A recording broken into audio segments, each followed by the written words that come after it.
As the 80s began, work was somewhat slow for Tom Petty. He had some ideas for a concept album, something surrounding his southern roots, but he wasn't entirely sure where to take the material he was slowly working on. A new, unlikely collaborator arrived just in the nick of time, Dave Stewart of Eurythmics.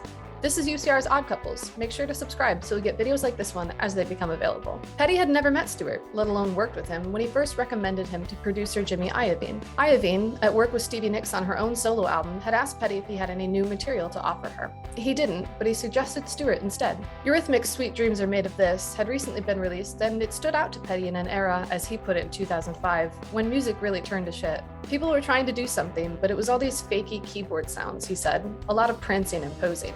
Stewart, however, seemed to offer something more substantial. Next thing he knew, Petty was on the phone with Stewart, who had suggested they too get together and see what kind of music might come out. What eventually came out were 3 Petty-Stewart co-writes: Make It Better, Forget About Me, It Ain't Nothing to Me, and the song that would ultimately become the hit lead single from Southern Accents, Don't Come Around Here No More. Don't Come Around Here No More was, at one point, considered for Stevie Nicks and her 3rd solo album, Rock a Little, but Nicks couldn't bring herself to record it after she heard Petty's guiding vocal on the demo. I just looked at them and said, I'm going to top that? Really? She later recalled. I got up, thanked Dave, thanked Tom, fired Jimmy, and left.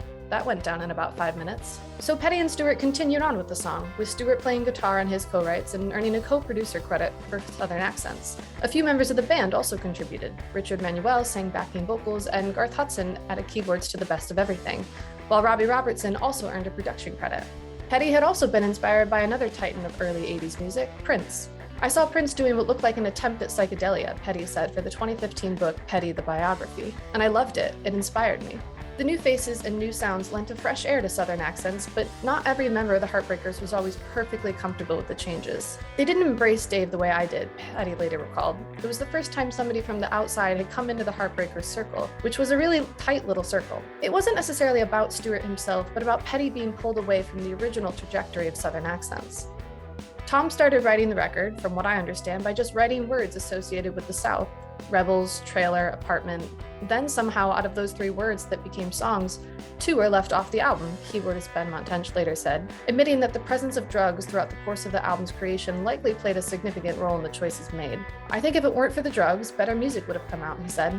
Better decisions would have been made. Petty, too, recognized that the course had shifted. Stewart suggested adding horns onto the album and into their live set, a move that Petty ultimately felt flawed the album. Yet, Stewart's ideas were some of the most creative on the album. For Don't Come Around Here No More, he brought in a cello player from the LA Philharmonic to jam out a part, and was also responsible for arranging the now iconic female backing singer parts. And of course, there was Stewart and Petty's friendship to speak of. He was a madman, but a really sweet one, Petty said of Stewart.